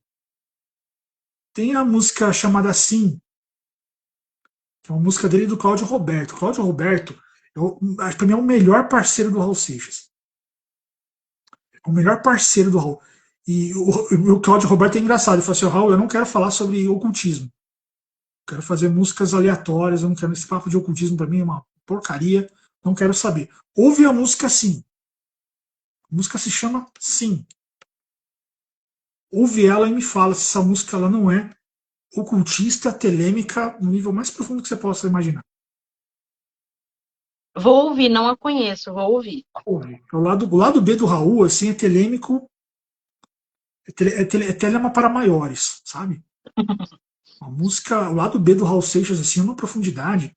Coração Noturno, sabe? Segredo da Luz. Telema pura. Telema pura. No It, né? Não precisa falar mais nada. No It ele saiu falando sobre Telemann. Raul foi a maior figura que nós tivemos, assim, claro, né? Tivemos o Mota dentro do contexto ali das traduções, o Leibniz e tudo mais. Raul foi a maior figura artística que a gente teve propagando Telemann no Brasil? Em nível de profundidade, sim. Uma figura em termos de profundidade. De alcance, de alcance, Jimmy Page, Ozzy Osbourne. Óbvio. Entendeu? Ah, Guto, mas o Ozzy mete o pau no Crowley. Sim. Na verdade, o Crowley, aquela música, Mr. Crowley, ele simplesmente retrata o pensamento de toda pessoa que lê o livro dali pela primeira vez. Sim, tive uma crítica disso quando eu coloquei a música. O rapaz, mas ele tá criticando, detonando o cara. Eu falei, peraí, não é por essa via. Ele tá criticando e chamando uma crítica de pensamento do que aconteceu. Que levante a primeira pedra, ou que não pensou a mesma coisa quando leu o livro dali a primeira vez. Não dá um choque, dá um. O que passou na sua cabeça, velho? O que você quis dizer? Não sei o que você quis dizer. Né? Tipo, e assim, já vem toda aquela informação da mídia marrom que você já tem acesso, né? Então, você é o cara que enganava as pessoas, você é o cara que, né, o trapaceiro, Mr. Charming, né? O ilusionista. Então, assim, é uma coisa né, que te faz pensar, né, cara? Você fala, pô, todo mundo pensou isso. Eu pensei isso do Crowley. Eu acho Eu que não estimo tem o ninguém Crowley. que tenha pensado. Fala, cara, esse cara é meio maluco mesmo. E o que eu mais gosto em Telemann é que você tem a liberdade de xingar o Crowley. O Crowley nunca fez questão de ser adorado, de ter. Não tem foto do Crowley no meu altar. Tem foto do Crowley no meu altar. Chama de careca no grupo, né? O careca, não sei o que, porque o careca. Chama ele de careca. Então, assim, se a gente pode zoar o nosso próprio profeta, né, cara, acho que é a religião que eu mereço ficar. Idem. Né? Interessante, né, Guto, porque até o pensamento crítico do Crowley ali na escritura, no que ele deixa, as pessoas falam, nossa, mas o Crowley escreve de charadinha. Eu falei, não é charadinha, é até para não deixar tudo tão exposto e aberto. Ah, com certeza. Eu acho que a única defesa que Telemann tem contra Curioso é a técnica escrita do Crowley, é a Sim, codificação do Crowley. Porque tem muita gente que acessa por curiosidade. Tem os curiosos. E pergunta, pergunta, pergunta, não para de perguntar, pergunta de novo, fica aquela, sabe? E nada alimenta ele. Aí e quando nada ele. aplica também, Oi? e nada se aplica também, é só curiosidade, Nada. nada. Julgamento, julgamento em cima de julgamento. Né? Então acho que essas alegorias, o Felipe está falando aqui, né? Felipe Castro, né? Não é charada, né? Na verdade, são alegorias que ele escreve. E interessante, se você não souber, acaba lá. Tarô e yoga é o tripé telêmico. Você nunca vai entender Telemann na sua totalidade. Exato. Você tem que entender essas três doutrinas antes de, né, ou ao mesmo tempo, né, para você entender, né, as alegorias que Crowley utiliza. Então tem muita gematria, vamos usar numerologia, né, mas a gematria, né, a gente chama hoje de numerologia, mas a equivalência numérica das palavras, Sim, sim. entende? Então tudo é uma. E a gente está falando do Raul Seixas, o Felipe ele comentou que eu fiz um trampo sobre o tarô e o Raul Seixas, né? O Raul ele foi tão focado nessa grande obra dele, e eu já mandei perguntar para Kika e para Kika Seixas, a esposa, né? E a Vivi Seixas, a filha, pedi o pessoal que conhece ela, tal, perguntar se foi intencional isso, né? Porque cada música do Raul ele tem uma referência a um arcano do tarô. Legal. Então é o único artista, que a gente está falando de profundidade, né? É o único artista que tem uma música para cada arcano do tarô. Eu até uso lá no curso Eu de não tarô de Tote. tenho nada com esses olhos. Então, isso assim, eu estava estudando tarô, aí eu vi um livro, né, que o cara ele associava e colocava uma música da MPB, né, com um arcano do tarô. E quase não usou Raul Seixas. Falei, pô, Raul Seixas, ele usou aquela música Balada do Louco, do, dos Secos e Molhados, a Balada do Louco, pro arcano louco. Que fala de uma postura, né? Eu juro que é melhor ser um louco do que um normal. Se eu posso pensar que Deus sou eu. Então, assim, olha a essência do arcano louco dentro da música. É do Arnaldo Batista essa música. E na hora eu lembrei do Maluco Beleza. Eu falei, cara, Maluco Beleza. Ela fala a mesma coisa. Né? E quando eu ouço, por exemplo, Tente Outra Vez, e com o Arcano Mago, que o Arcano Mago ele traz em si, né, o saber, querer, ousar e calar. Né? Sim. E na música Tente Outra Vez, ele fala sobre isso. Queira, ouse, você tem dois pés para cruzar a fonte. Então ele fala sobre os quatro poderes da esfinge numa música. Essa música é do Marcelo Ramos Mota. Entende? Então eu comecei a perceber que cada música tinha, né, a Ave Maria da Rua para sacerdotisa. Né? Eu uso muito essa referência no curso de tarot de Tote. Que legal. Então eu uso a referência tanto musical do Raul Seixas, como até filmes e séries, sabe? Assim, então eu trago uma referência de cultura pop, assim, que ajuda um pouco essa assimilação, né? Então o Raul Seixas me ajudou a entender o tarô, os arcanos maiores do tarô. Que Entendeu? É legal. muito profundo. Então, assim, quem que vai negar a profundidade do Raul Seixas dentro dessa obra, grande obra telêmica? Né? Mas sem dúvida que David Bowie foi grande, né, difusor do Crowley. Tem a música dele chamada Kicksand, que ele fala da Golden Dawn e fala de Aleister Crowley, né, David Bowie. E o Ozzy Osbourne, né, cara, Black Sabbath, Jimmy Page, foram grandes difusores aí depois do John Lennon, né? Sim, sim. O John Lennon foi o maior, assim, você fala, pô, qual que foi o maior? Foi o cara que tirou da cova mesmo, né? John Lennon foi, né? Foi o John, foi obra do John. Ô, Essa, Guto, estão te perguntando aqui quanto tempo você passou nas ordens telêmicas? Eu não posso falar que eu participei de ordens telêmicas, Lu. Esse rapaz que ele me orientou nesse grupo de apoio ao soro positivo, ele faleceu lá em 2002. Então eu aprendi com ele de 98 a 2002. Ele se dizia, né, membro da Astro Argentum. Eu não conheci ninguém da Astro Argentum a não ser ele. Sim.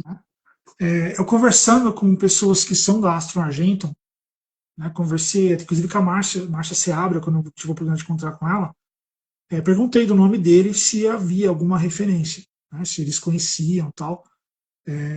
Eles conhecem, mas eu não sei se é o mesmo. Entendi.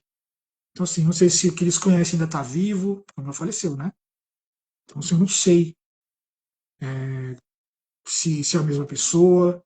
Tem muita coisa, muita história também. Eu estava conversando com amigos também que são da Astro Argentum, que histórias meio pesadas relacionadas a ele. Eu não sei se é verdade.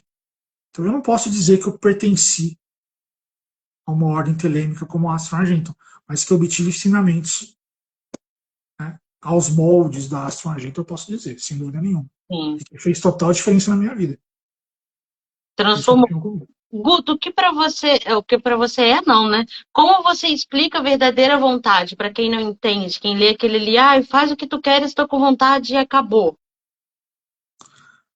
Perder a vontade, Lu. Inclusive, eu respondi um story ontem falando sobre isso, né? Perder a vontade, para mim, cara, ela é a missão de vida da pessoa. É o legado. A gente está falando muito sobre legado hoje, né?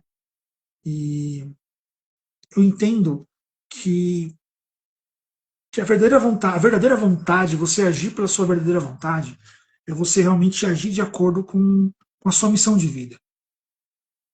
Você nasce e você é programado a fazer tudo aquilo que a sociedade quer, que a família quer, que a escola, né, enfim, a sociedade quer de uma maneira geral.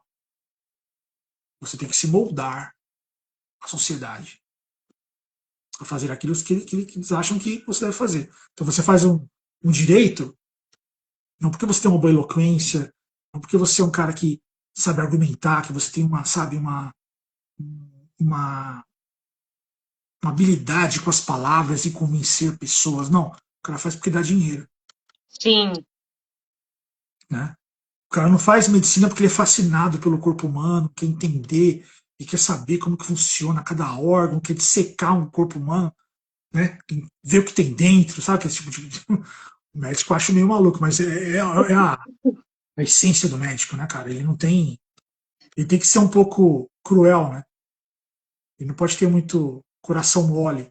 Sim. O cara que vai abrir a sua cabeça, ele tem que ter um sangue frio, não pode ser nem um pouco emocional. Né? Então, hoje não, o cara faz a medicina porque dá dinheiro. Entende? Então, fazer a sua verdadeira vontade é justamente ir de acordo com aquilo que você tem de melhor. Porque quando você faz aquilo que você tem de melhor, ou que você manifesta o seu talento, a sua verdadeira vontade ela vai se manifestar por aí, E através do fica talento. completamente alinhada com o propósito, né, Guto? E tudo dá certo, Lu. Quando você faz aquilo, igual eu falei, por exemplo, quando eu comecei a falar sobre Telema e aquilo que eu tinha aprendido e a expor isso, a minha habilidade, assim, eu sei que eu falo bem, você tá, não tanto quanto eu queria falar. Eu acho que eu tenho que melhorar muito a minha qualidade de oratória. Mas a escrita, para mim sempre foi Também. meu maior talento, assim, eu gosto de escrever. Escrever certo, colocar as ideias de forma certa, assim, eu componho as frases, sabe? Eu vejo o sentimento de cada uma das frases e coloco ali em forma de parágrafo e dou o Mas, punch, né? Crio ali uma sensação, de repente eu dou o punch para, né, para fazer pensar e causar sentimento com as palavras. Esse é o meu talento. Eu sou músico, eu sei tocar, eu sei desenhar, eu tenho todas essas qualidades, mas para mim, assim, a escrita, ela tem uma pegada, sabe? Assim, uma coisa. Então, quando eu comecei a desenvolver isso, cara, eu tô trabalhando com isso hoje, cara. Eu nunca imaginei fazer isso. Trabalhar com Telema. Telema não dá dinheiro. Telema não dá dinheiro. Onde que Telema dá dinheiro? fato.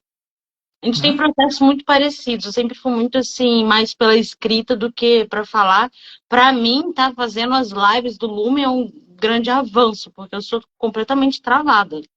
Mas é legal se superar nesse sentido. Para mim foi assim. Eu também jamais faria uma live numa época, eu jamais faria. Ô, Guto, Lica, eu tô perguntaram escrevendo já um livro, viu? Logo vai sair, tá? aí sim. Tô escrevendo. É que eu mantenho oculto aqui minhas intenções, mas pra não jogar muito aí o verde, mas fica tranquilo que vai sair livro aí, né? Mas, Guto, Lu, faz amor. isso, sabe? Mostra mais seu rosto, dá identidade para o seu trabalho, né? A pessoa saber quem é a Luciana, que eu acho que isso vai fazer uma diferença muito, muito boa. Fez para mim. A Telema era uma coisa antes e agora é outra. Antes de colocar o rosto. Parece que não. Eu sou feio pra cacete. Então, assim, né? Então, assim, não é questão de, né, de falar, pô, beleza, não sei o quê. Não, sabe? Eu tinha muito medo, cara, assim, de botar o rosto Eu na tenho tela. vergonha, me trava. Então, eu também, sempre tive. O que me ajudou, assim, eu era professor de informática tempos atrás. Então, assim, público pequeno, né? Tal. Mas, assim, isso me ajudou bastante no processo. Mas eu nunca gostei de me ver, assim. Eu não assisti. Se eu te contar que eu nunca assisti um podcast meu, Não assisto de forma alguma também e não escuto o áudio que eu envio. o áudio eu ainda escuto. Eu gosto de escutar minha voz. Mas, assim, eu não vejo um podcast. Guto, qual podcast que você assistiu o seu inteiro? Nenhum. Nunca vi nenhum. Às vezes a galera manda corte pra mim, tem a Sara que faz os cortes da Telema Magic, né? Ela aqui é a designer oficial da Telema Magic. Então ela manda os cortes, eu sei que eu não consigo ver e fazer, cara. É uma trava que eu tenho. Eu não consigo fazer cortes do meu podcast, porque eu não consigo me ouvir falando 2 horas. Eu não consigo. Também Então, não consigo. eu vou te falar, é um trabalho pessoal. A gente tem as nossas barreiras para vencer, né, cara? Ninguém é perfeito, ninguém. Né? Mas a gente vai. Pelo menos, eu vou tentar mudar isso. Tentar resolver esses problemas assim, internos, né? Mas se superando sempre, né? Um dia de cada vez. Guto, amor sob vontade. Amor sob vontade, Lu. Eu começo explicando sempre com outra frase. Todo homem, toda mulher é uma estrela. Pô, o que tem a ver? Se todo homem, toda mulher é uma estrela, todo homem, toda mulher tem uma essência divina dentro de si. E o amor nada mais é que a união de duas estrelas, numa única vontade. É aquela equação que a gente fala: 93 vezes 93 dividido por 93. Dá o quê? 93. Isso é amor sob vontade. Então, quando a pessoa fala em magia sexual, quando a pessoa fala em união, né, são quando duas essências se unem, duas divindades se unem, duas essências divinas se unem. Eu reconheço a deusa, a minha parceira, Shakti, e a minha parceira reconhece o Deus em mim, Sim. Siva. É integração, né, Guto? Pra gente que é telemita, a gente vê muito assim, o papel do homem, o papel da mulher, mas há uma integração, não há uma sobreposição de uma força ou de outra. Eu tô falando assim, homem e mulher, mas também duas estrelas Sim, do sim. mesmo gênero também, tá? Isso a Sim. gente, né, é indiferente. Mas assim, você entende a questão? Né? Então, isso eu penso que a contracultura hippie distorceu. Por quê? Como que você consegue se unir em energia, em essência divina, com 10 pessoas ao mesmo tempo? Como? É onde aí a magia passa a virar fetiche. Exato. E isso é uma coisa que eu combato muito. Dá? Pode dar. Mas precisa ter 10 pessoas extremamente preparadas e alinhadas. Tá travando? O Claudio falou que tá travando. Pra mim tá normal. Como que tá pra vocês, gente? Pra Por mim tá favor, normal, comentem gente. aí. A gente vai travando, vocês me falam aí. Talvez pelo assunto, viu, Lu? Ah, verdade. Talvez eu esteja aprofundando muito. E o Mas Instagram derruba, gente, infelizmente. derruba. Então, assim, amor sob vontade é realmente uma soma de essências ali, divinas. Onde você tem toda uma ligação. E às vezes. Ah, mas Guto, as pessoas são iguais? Não. Muitas vezes não são iguais. As pessoas são diferentes. As estrelas são diferentes. Mas que há uma sincronia de vontades. As vontades são em comum. Sim, Duas estrelas distintas, mas uma vontade em comum. 93 vezes 93 dividido por 93. Entende? Então, assim, o amor sob vontade para mim é basicamente isso. Quando a gente fala, né, sobre vontade, vontade verdadeira é você agir de acordo com a sua essência divina, seu legado, sua missão de vida e tal, e você se unir com outra pessoa em amor sob vontade é a sua essência divina partilhando da mesma vontade com outra pessoa. Olha que coisa bonita, cara. e algo ali é manifesto, né? Sempre é manifesto algo interessante e importante também. E como dizia Santo Agostinho, um cristão, o Santo Libertino, o Santo Libertino, ama e faz o que tu queres. Putz. Durmam com essa, meninos. Telemann tem uma vertente aí, foi o primeiro a falar faz o que tu queres com amor. Foi Santo Agostinho, foi um cristão. Para vocês dormirem com essa. Perfeito. Guto, tá indo para 1h30, né? Você deve estar exausto. Preciso te fazer duas perguntas antes. Os escravos servirão. Frase muito mal interpretada, que as pessoas utilizam ali talvez como um subjugar, como um oprimir. O que que isso quer dizer na sua essência mais pura, mais verdadeira em Telemann? Os escravos de si mesmos servirão porque eles querem servir, Lu. Os escravos dos seus vícios, das suas vicissitudes, das suas fraquezas. Eles vão servir porque eles querem servir. É uma subserviência voluntária. Mais uma vez falando sobre vontade. Pode ser tudo dali também. Se o cara quer, pô, o Raul teve essa opção. É a vontade dele. Sim, Né? Então, se você. Essa questão da subserviência não é um conceito social. Isso é importante deixar muito claro. Telemann jamais. Telemann prega a liberdade. É liberdade a mensagem de Telemann. Então, se levar essa frase num contexto social, é, é, é superficial. sim, Né? Então, assim, é a mesma coisa que você levar literalmente lá, Moisés mandando matar, Deus mandando matar. exato. Levar isso é a mesma coisa. Levar na literalidade. Porque o escravo, o telemita, ele enxerga o escravo não como escravo de um senhor, porque antes de ser escravo de um senhor, ele é escravo de si mesmo.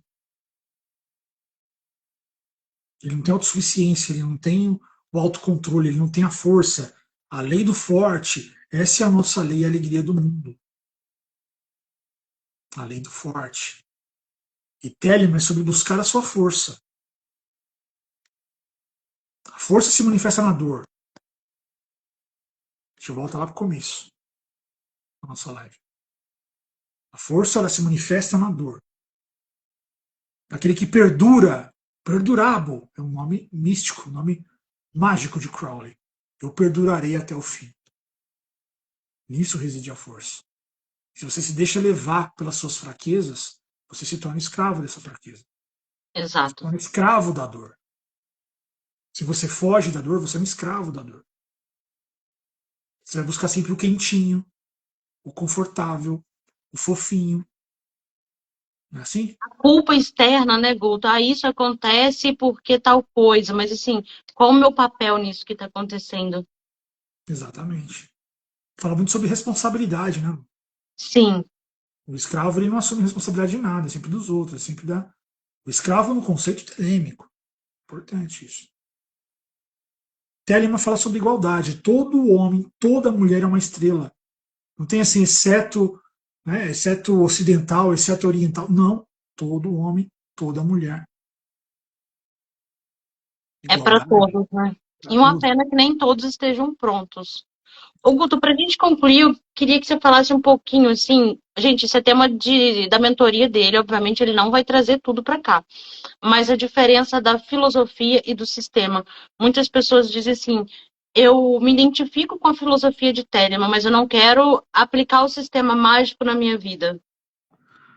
A gente separa muito isso, Lu, em dois modos, né?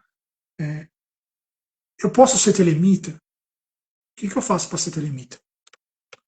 Recebo muito essa pergunta. Telemita é todo aquele que lê o livro da lei e aceita ele como uma bússola de vida. E ele passa a viver de acordo com a sua própria lei e a sua verdadeira vontade. Ou em busca da sua verdadeira vontade. Esse é o telemita. Muitos são telemitas e nunca leram Crowley. Sim, Santo Agostinho foi um telemita. Antônio Conselheiro foi um telemita. Pessoas que nunca. Crowley não tinha nem nascido. Entende? Então são pessoas que agiram de acordo com a sua própria lei e sua verdadeira vontade. Então, telemita, todos podem ser. A lei é para todos. O livro da lei deixa claro isso. As ordalhas, não. Então, para você ser um adepto, é necessário realmente o seguimento das ordalhas, tá? Que não são fáceis. Então, é um processo iniciático, um processo ou pela Astro Argento, ou seja pela OTO, qual dos métodos pedagógicos, né, telêmicos que você possa utilizar. Eu vou chamar de métodos pedagógicos, tá? sim, sim. Uma além da ordem, né? Mas que é, você, seguindo esses métodos, você se torna um adepto. E o adepto ele tem uma responsabilidade a mais, que é o quê? Entender Telemann mais profundamente, um conceito. Cara, pra você ter uma ideia, o adepto ele tem que ler o livro da lei meditando. Pensou?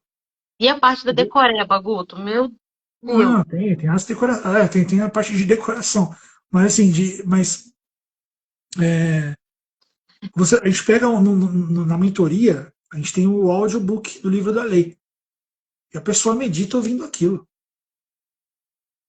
Por que, Guto? Porque precisamos desligar a mente consciente para poder absorver o livro através da mente subconsciente, porque o livro é quase um tarô. Ele fala por imagens. Liber 418 é pior ainda. Socorro. Pior ainda. Eu tô me descabelando com ele até hoje. 418. E tem live que cada vez que a gente volta é uma chicotada e um aprendizado diferente. Diferente. Totalmente. O livro da lei, para você ver, eu entendi Bafomé graças ao livro da lei. E o livro da lei não menciona Bafomé. Não há uma menção a Bafomé. Né? Então, assim, eu meditando, eu falei, isso é Bafomé. Ah, eu acendi uma vela para Bafomé? Não. Né? Eu fiz uma imagem para Bafomé e a Bafomé está no cantinho. E voltou aqui, né, fazendo. Não. Nietzsche fala que as estrelas, né, elas brilham e contraem através do seu corpo. Solve et coagula. Vida e morte. Bafomé é um movimento de vida e morte. Não é para acender vela. Ele é um movimento. É um fluxo. Exato. Estamos coagulados aqui. Vamos todos solver, voltar a coagular eternamente no corpo de Nietzsche. Eternamente. Como já fizemos aí há Tantas tantas vezes. eras. Né? No infinito corpo dela, infinitas galáxias, infinitas dimensões, infinitos sóis, infinito espaço, né? Infinite Space, Infinite Stars, Isis. Né? Você pegar a primeira letra, Infinite Stars, né? Infinite Space, Isis. Então isso você só vai conseguir entender isso, Luke, meditando. Se você ler o livro da lei com a sua mente consciente, estou falando aqui uma fraçãozinha, tá? São só 3 capítulos. Uma fração do que eu só descobri meditando sobre o livro da lei. Aí você imagina o que você vai pegar aí pelas caminhadas. Então, o telemita, né, ele aceita o livro da lei na medida superficial, como regra de vida, ética moral, enfim, até esotérica, ele pode entender esse processo. Mas o adepto, ele vai fundo na pegada. Ele lê o livro da lei milhares de vezes, né, durante a vida. Por isso Verdade. que no comento tem lá a advertência. Jamais estudar o conteúdo desse livro. O que é jamais estudar? É jamais destrinchar com a mente consciente. Porque não está ali a resposta.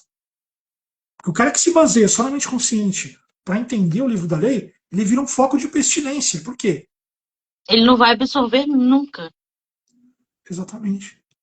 Ele não vai ter a profundidade necessária daquilo. E aquilo, né, Levi, serve pra mim, inclusive, quando bem preguiçosa. Mas o telemita que não medita, assim, desculpa, tá falhando. Não, totalmente, né? Telemita, ocultista, mago, bruxa, todo mundo, cara. Vou botar todo mundo no balaio. A meditação é essencial, tudo é mente, o universo é mental, tá? Sim, O ritual praticado sem a devida visualização e a devida concentração e o devido foco é só teatro, exato. é só teatro. Então, assim, é importante estar bem interiorizado, bem conectado, entender o que é o transe. Então, isso é tarefa do adepto, não do telemita. O telemita não é obrigado a fazer isso. Entende? Então, Raul Seixas, ele era um telemita, não um adepto. Entendeu? Muito profundo. Demais, cara. Eu posso ficar aqui a noite inteira falando. Dá Né? vontade, Levi, que Dá falar com vontade. você é sempre uma aula, sempre um aprendizado, e sempre Imagina. você ressignifica coisas que a gente está deixando passar, tá meio ali de cantinho, você chama, opa, volta aqui. Não, mas é para mim também, eu falo para mim, tá? Estou falando para vocês, mas é coisa que eu preciso também. A gente não tá eu não estou num patamar diferente de vocês, não. Talvez esteja mais tempo na batalha.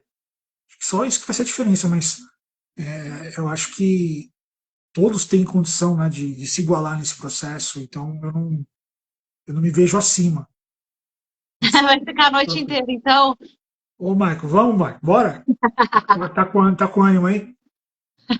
Você A não. Ellen me bater no Guto e o Claudio vai me bater aqui. É. Aí o pessoal vai subindo aqui, né? Vai caindo É. os online. Mas Ô, é Guto, normal, gente. Sempre que puder, a gente pode chamar que eu vou estar aqui falando com vocês.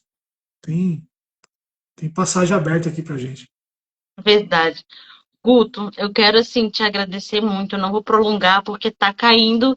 Tem quase 2 horas de live, gente. Tem noção? Bastante Quero coisa. agradecer muito a sua presença, assim, não só no conclave, não só para mim, mas acho que para todo mundo. O que você trouxe aqui, eu acho que cabe um pouquinho na vida de quem ouvir, se ouvir com atenção, se ouvir com consciência mágica, com carinho emocional, sabe? Tem muito ensinamento rico para a prática do dia a dia. Ô, eu que agradeço as pessoas que ficaram até agora com a gente. 2 horas aí quase. Poxa, brigadão mesmo. Não tenho palavras para agradecer isso. Porque, assim, eu não aguento me ouvir 2 horas falando. Então, reconhecendo o esforço de vocês, sabe? Reconhecendo aí, poxa, obrigado, cara. Obrigado mesmo. E Gratidão, gente. sempre que você quiser, pode me chamar, eu estou sempre à disposição para a gente poder trocar essa ideia. E quanto mais pessoas puderem entender Telemann de uma maneira um pouco mais profunda, né? Não tão superficial, mas que realmente quiserem, né? Enfim, ter esse aprofundamento, pode contar comigo que eu vou estar aqui para elucidar qualquer tipo de questão. E, gente, quem tá perdido no rolê, não deixe de seguir o Guto e principalmente se inscreva na mentoria que é top. Top. Galera, assim, temos a mentoria Telemagic, para quem quiser se aprofundar em Telemann, entender a magia telêmica, Magic, né? Nós temos o Instituto Telemagic, que proporciona, né, esse aprendizado através de monografias, aulas gravadas, até filme de cunho ocultista a gente tem lá e analisa. Tem até entretenimento também. Então é um trabalho bem legal, já estamos há quase 2 anos nesse processo. E temos o curso de Tarot de Tote, um curso bem inovador, bem denso também. Estamos aí na 29ª aula e vai a aula ainda. Vai Quem tiver longe. interesse. Então temos a @Telemagic, @Telemagic Instituto e @Gutulogli lá no YouTube. Tá? Quem tiver interesse, também temos reacts legais, uma reflexão um pouco mais telêmica da vida, pode procurar a gente lá que vocês vão ter uma visão nova, né, Ai, Guto, diferenciada da peço vida. licença para falar uma coisa. Gente, sigam a esposa dele no Instagram, que ela faz umas artes assim incríveis. Sim, tem a Ellen Lovely Handmade, né? Ela. Ô, Aninha, tava aí, ó, tava quietinha aí, ó, a Ana Froner, outra aluna também pioneira do nossa, né? Também lá do Telemagic. E @Ellen Logley Handmade, tá? É um amigurumi, sei lá, ela é craque no crochê, né? Na arte uma magia antiga, né? Magia com linhas, né, com nós, é uma magia muito antiga. Se puder dar uma olhadinha na arte dela lá, vai gostar, tenho certeza. Tá lá nos meus stories, tá, gente? Marcado para vocês seguirem, vale a pena demais. Guto, gratidão, viu? Muito obrigada mesmo, gratidão, galera. Ô, Lu, brigadão, um beijão pra você, um abração aí no Cláudio, tá? Pode contar comigo sempre, tá, gente? Foi um prazer estar com vocês e pode contar sempre comigo. Tamo junto. Tchau, tchau, gente. 93, galera. Tchau, tchau.